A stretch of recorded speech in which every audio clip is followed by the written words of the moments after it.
اس کے بعد اللہ رب العزت جل جلالہ ارشاد فرماتا ہے وَلَيَالٍ عَشْرٍ، اور 10 راتوں کی قسم۔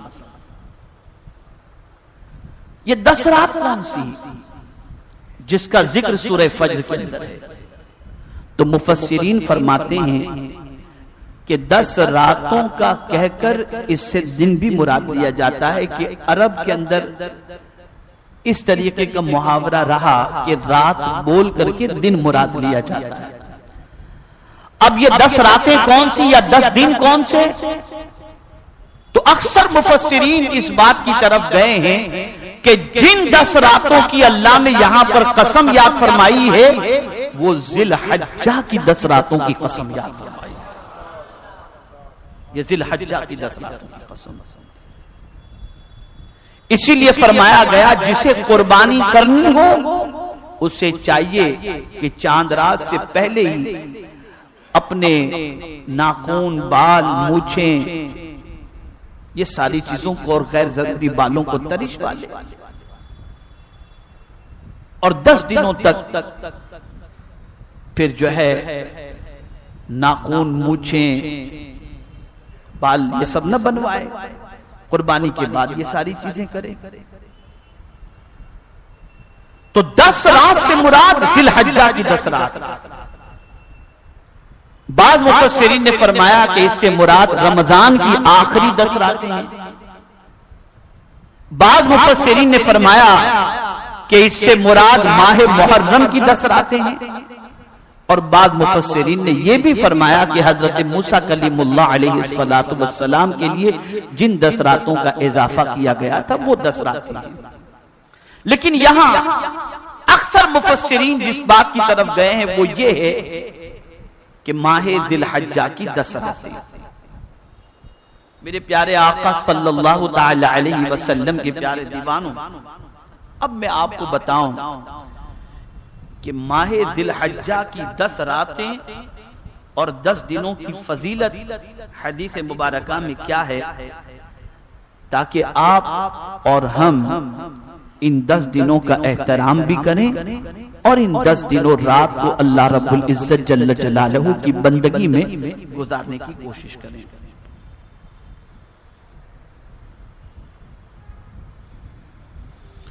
میرے پیارے آقا صلی اللہ تعالی علیہ وسلم کے پیارے دیوانوں، فرمایا گیا اس مبارک مہینے میں کثرت نوافل، روزے، تلاوت قرآن مقدس، تسبیح، تحلیل، تکبیر، تقدیس اور صدقات وغیرہ اعمال کا بہت بڑا ثواب ہے ذی الحجہ کے ان 10 دنوں کے اندر۔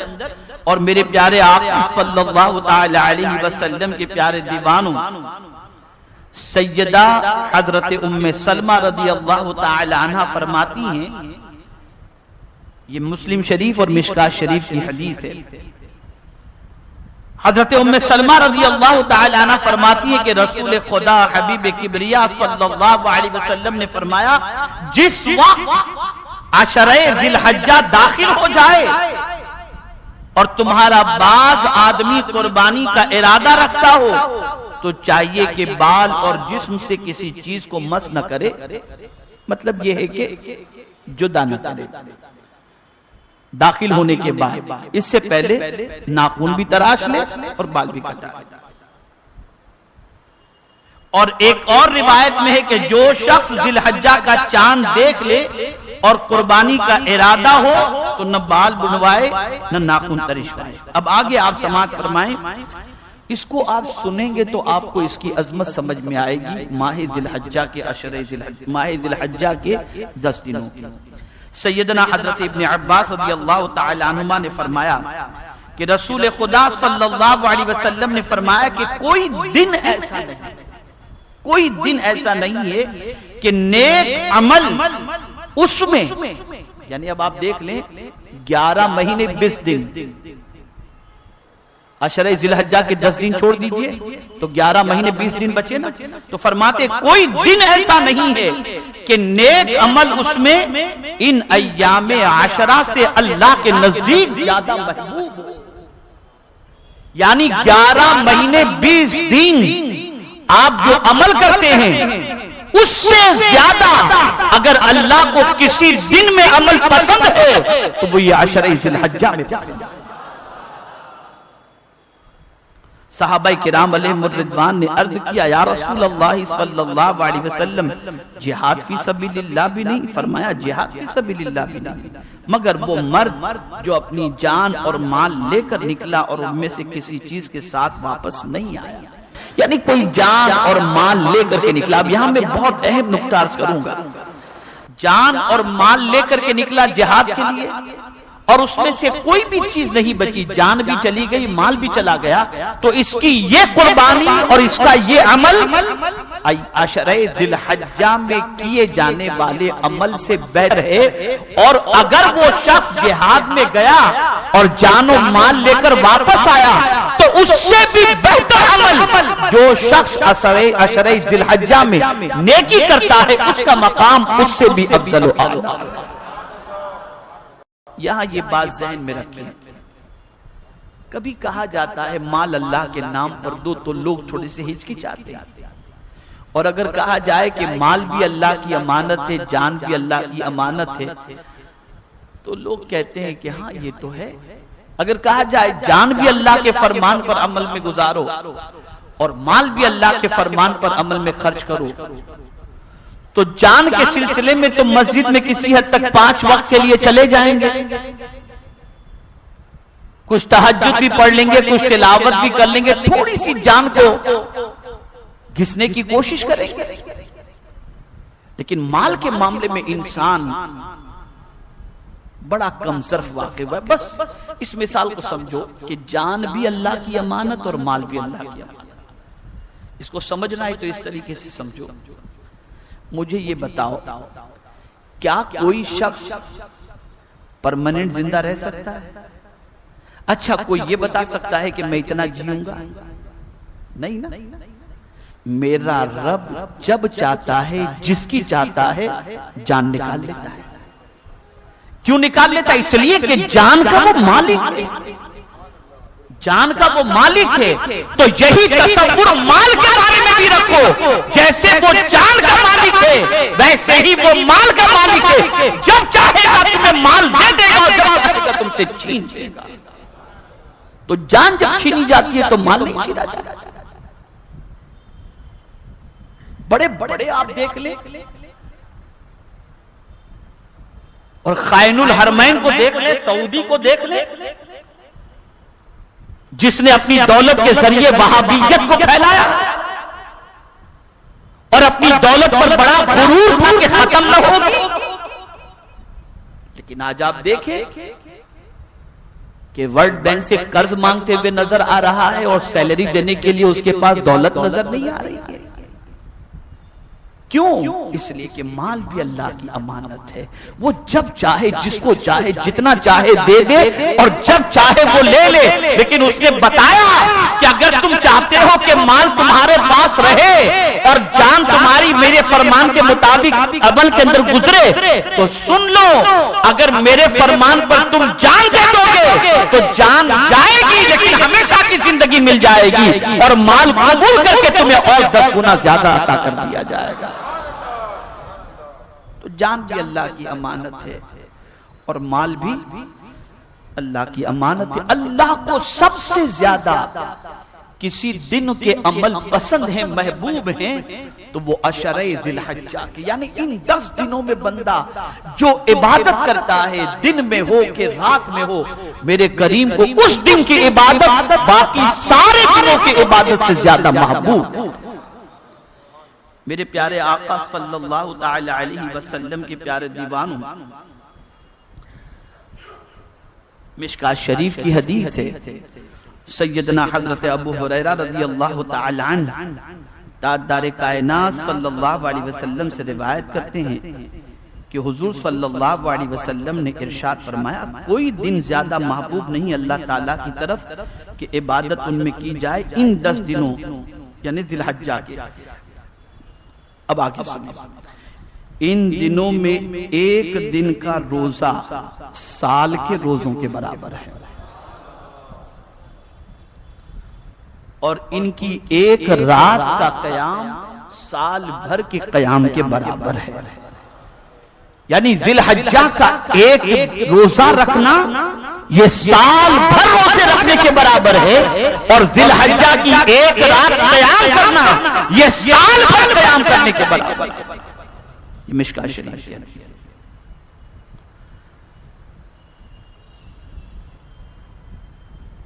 ذی الحجہ کے شروع کے 9 دنوں کے روزے رکھنا اس کا ثواب بھی سماعت فرما لیں. 10ویں کا نہیں رکھ سکتے، 11ویں کا نہیں رکھ سکتے، 12ویں کا نہیں رکھ سکتے، 13ویں کا نہیں رکھ سکتے، اس لیے کہ ان دنوں میں روزہ رکھنا آقا کریم صلی اللہ علیہ وسلم نے منع فرمایا ہے. سال میں 5 دن ایسے ہیں جس میں روزے نہیں رکھ سکتے: عید الفطر، عید الاضحیٰ اور اس کے بعد کے 3 دن. یہ ان دنوں میں روزہ رکھنا منع فرمایا گیا. اس کے بارے میں انشاءاللہ آئندہ میرے ذہن میں یہ بات رہی تو کیوں منع کیا گیا ہے اس کے حوالے سے کچھ بات عرض کروں گا انشاءاللہ العظیم. ابھی اسی کو سماعت فرمائیں کہ 9 دن تک، 1 سے 9 تک روزہ رکھنا، اس کی فضیلت کیا ہے؟ تو آقا کریم صلی اللہ تعالی علیہ وسلم کی عادت کریمہ تھی کہ میرے آقا صلی اللہ علیہ وسلم نے اپنی حیات طیبہ میں 4 عمل ایسے تھے جو کبھی سرکار نے نہیں چھوڑے. 4 عمل ایسے تھے جو حضور صلی اللہ تعالی علیہ وسلم نے کبھی نہیں چھوڑے. وہ 4 چیزیں کیا تھیں؟ تو میرے پیارے آقا صلی اللہ علیہ وسلم کے پیارے دیوانوں، ایک چیز عاشورے کا روزہ سرکار نے کبھی نہیں چھوڑا. ذی الحجہ کے 9 دن کے روزے، ذی الحجہ کے 9 دن کے روزے میرے آقا صلی اللہ علیہ وسلم نے نہیں چھوڑے. اور اسی طریقے سے ہر اسلامی مہینے کے 3 روزے، ایام 20 جسے کہتے ہیں، 13، 14، 15، یہ 3 روزے بھی حضور نے نہیں چھوڑے. اور چوتھی چیز، فجر کی 2 سنتیں مصطفیٰ پیارے نے کبھی نہیں چھوڑی. یہ سرکار صلی اللہ علیہ وسلم ان چیزوں کو کبھی نہیں چھوڑ بلکہ اس کی پابندی فرمایا کرتے تھے. تو پتہ چلا کہ 9 دنوں تک کے روزے کی عظمت کیا ہے، کہ یہ مصطفیٰ جان رحمت صلی اللہ علیہ وسلم کی سنت مبارکہ ہے. میرے پیارے آقا صلی اللہ تعالی علیہ وسلم کے پیارے دیوانوں، حضرت سفیان ثوری رحمت اللہ تعالی علیہ فرماتے ہیں کہ میں عشرہ ذی الحجہ کی راتوں میں بصرہ کے ایک قبرستان میں تھا. ایک قبر سے نور کی شعائیں نکلی. یہ دیکھ کر میں بڑا حیران ہوا. اتنے میں آواز آئی، اے سفیان، اگر تو نے بھی 9 دن ذی الحجہ کے روزے رکھے ہوتے تو تیری قبر سے بھی اسی طریقے، تو اگر رکھے تو تیری قبر سے بھی اسی طرح سے نور نکلے گا. یعنی حضرت سفیان ثوری رضی اللہ تعالیٰ عنہ جلیل القدر محدث گزرے ہیں، جلیل القدر محدث. تو بصرہ کے قبرستان میں انہوں نے دیکھا کہ قبر سے نور کی شعائیں نکل رہی ہیں. تو یہ نور کی شعائیں قبر سے کیوں نکل رہی تھی؟ تو وجہ یہ تھی کہ جو قبر میں آرام کر رہے تھے انہوں نے 9 دنوں تک ذی الحجہ کے روزے رکھے تھے. تو آواز آتی ہے کہ اے سفیان، اگر تو بھی رکھے گا تو تیرے مرنے کے بعد تیری قبر سے اسی طریقے سے نور کی شعائیں نکلیں. میرے پیارے آقا صلی اللہ تعالی علیہ وسلم کے پیارے دیوانوں،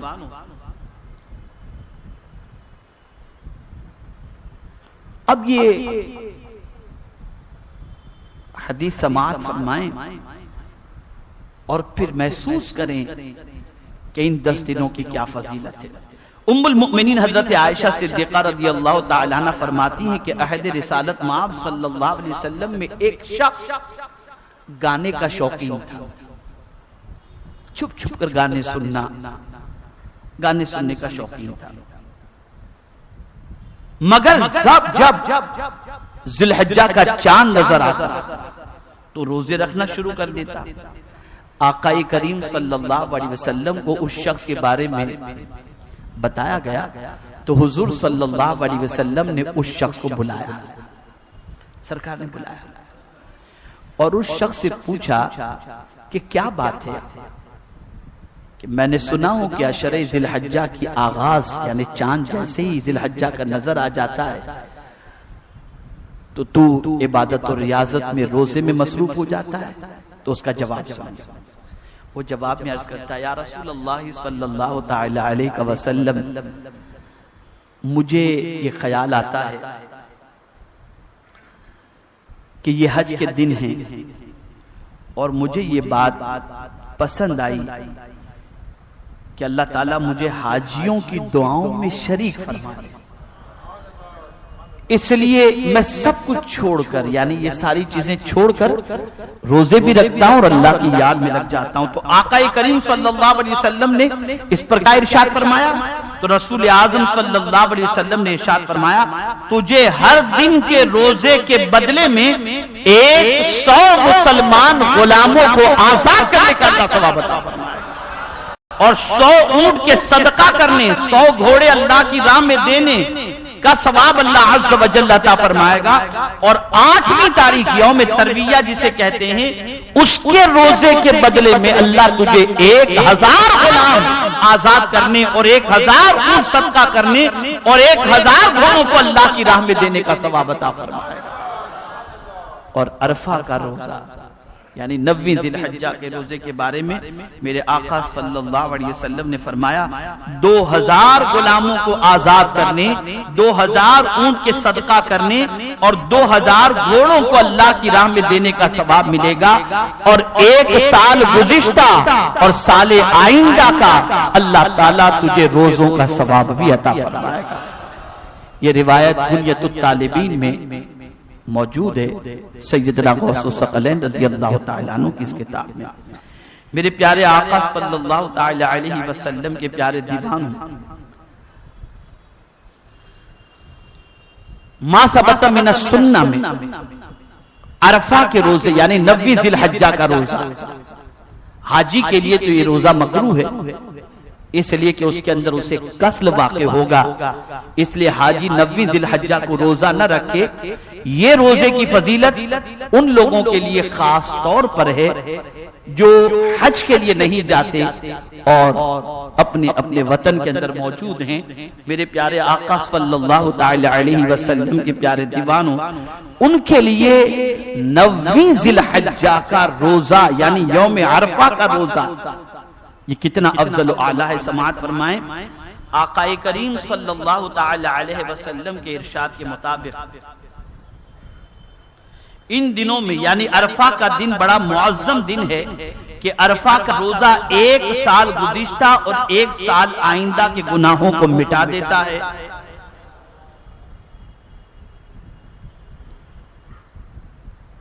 مگر یہ جو احرام میں ہے اس کے لیے نہیں، اور جو احرام میں ہے اس کے لیے حکم یہ ہے کہ وہ اس دن روزہ نہ رکھے تاکہ حج کی ادائیگی میں اسے سستی نہ ہو. جیسا کہ میں نے پہلے بتایا میرے پیارے آقا صلی اللہ تعالی علیہ وسلم کے پیارے دیوانوں نزہۃ المجالس میں ایک حکایت موجود ہے.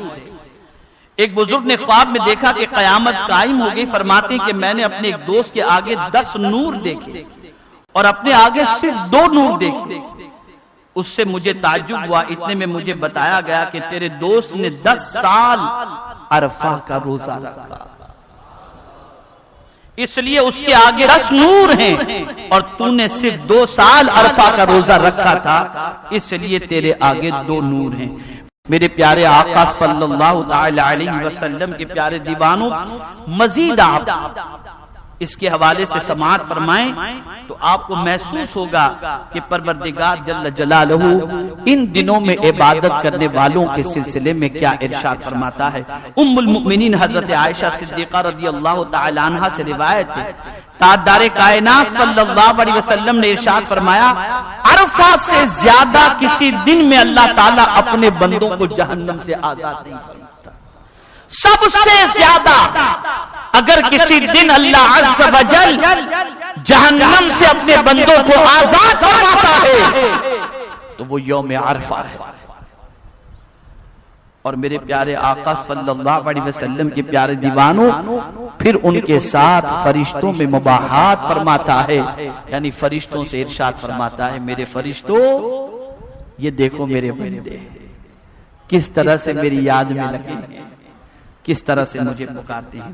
میرے پیارے آقا صلی اللہ تعالی علیہ وسلم کے پیارے دیوانوں رسول اعظم صلی اللہ تعالی علیہ وسلم کے ارشاد کے حوالے سے رسول اعظم صلی اللہ علیہ وسلم کا ایک ارشاد فتاوی رضویہ شریف کی جلد 5 کے اندر صفحہ نمبر 259 میں اعلی حضرت عظیم البرکت امام عشق و محبت نے یہ حدیث نقل فرمائی ہے۔ فرماتی ام المؤمنین حضرت عائشہ صدیقہ رضی اللہ تعالی عنہ فرماتی ہیں کہ رسول اللہ صلی اللہ علیہ وسلم یوم عرفہ کے روزے کو ہزاروں دن کے روزوں کے برابر قرار دیتے اور 2 سالوں کے گناہوں کی معافی، 1 سال گزشتہ اور 1 سال آئندہ۔ میرے پیارے آقا صلی اللہ تعالی علیہ وسلم کے پیارے دیوانوں عرفہ کے دن اللہ عز و جل آسمان دنیا کی طرف خاص تجلی فرماتا ہے اور عرفہ کے دن روزہ رکھنا ہزاروں سال کے روزوں کے برابر ہے۔ میرے پیارے آقا صلی اللہ تعالی علیہ وسلم کے پیارے دیوانوں اب آپ کو کنز الامال شریف میں سے 3 حدیث مبارکہ آپ کے گوش گزار کرتا ہوں اور آپ کو یہ بتانے کی کوشش کروں گا کہ یہ دن کتنے افضل و اعلیٰ ہیں اور اس کی فضیلت کیا ہے۔ اللہ تعالیٰ عرفہ کے دن اپنے بندوں کی طرف نظر فرماتا ہے، نظر کرم فرماتا ہے۔ اب سنیے، نظر کرم فرماتا ہے جس کے دل میں 9 تاریخ کو یوم عرفہ اللہ اپنے بندوں پر نظر کرم فرماتا ہے اور فرمایا گیا جس کے دل میں ذرہ برابر ایمان ہوتا ہے اللہ اس کی مغفرت فرما دیتا ہے، اللہ اس کی مغفرت فرما دیتا ہے۔ تو یوں تو اللہ کی نظر ہمیشہ پڑتی ہے اپنے بندوں پر، لیکن خاص نظر کرم میرے کریم کی یوم عرفہ جو بندے اپنے سینے میں ایمان کی شمع کو جلائے ہوئے ہیں میرا کریم ان پر نظر کرم فرماتا ہے، اور جس کے دل کے اندر ذرے کے برابر بھی ایمان ہو میرا مولا اس کی مغفرت فرما دیتا ہے۔ اللہ تعالیٰ کی مخلوق میں کوئی بھی مخلوق کہ جس کے دل میں ذرہ برابر بھی ایمان ہو عرفہ کے روز اللہ رب العزت اس کی مغفرت ضرور فرما دیتا ہے۔ کہا گیا اے اللہ کے رسول صلی اللہ علیہ وسلم یہ بات صرف عرفات والوں کے لیے ہے، یعنی کیا اس سے مراد یہ ہے کہ میدان عرفات کے اندر جو ہوں گے کیا ان کے لیے ہے؟ میرے آقا صلی اللہ علیہ وسلم نے فرمایا یہ بات تمام انسانوں کے لیے ہے، یعنی صاحب ایمان کے لیے۔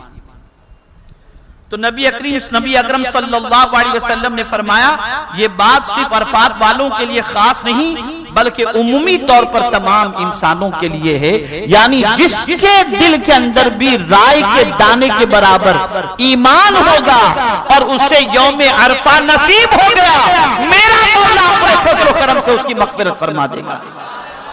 اس لیے کہ حاجی میدان عرفات میں جب پہنچتا ہے اسی تاریخ کو تو میرا کریم اس دن حاجی کے سارے گناہوں کو معاف فرما دیتا ہے۔ اب کوئی نہ پہنچ سکا لیکن اس دن یاد الہی میں لگا رہا، ذکر رسول میں لگا رہا تو اللہ عز و جل حاجی کے صدقے میں اس کو بھی معاف فرما دیتا ہے۔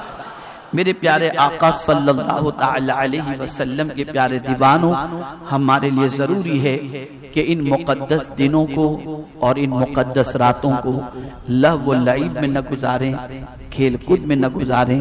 اگر آپ ماہ ذی الحجہ کی راتوں میں قیام نہیں کر سکتے تو میری گزارش اتنی ہے کہ عشاء کی نماز جماعت سے پڑھو اور فجر کی نماز بھی جماعت سے پڑھو۔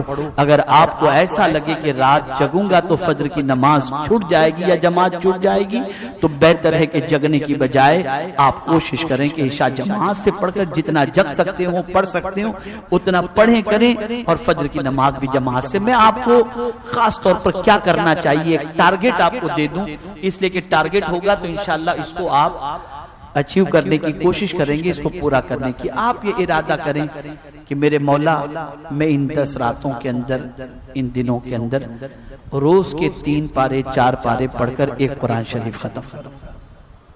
آپ یہ ٹارگٹ بنا لیں. اگر اتنا نہیں کر سکتے تو جتنی اللہ تلاوت کی توفیق دے گا میں اتنی تلاوت کروں گا. اسی طریقے سے ایک ٹارگٹ بنا لیں، روز کے 1000 مرتبہ میں درود شریف پڑھوں گا.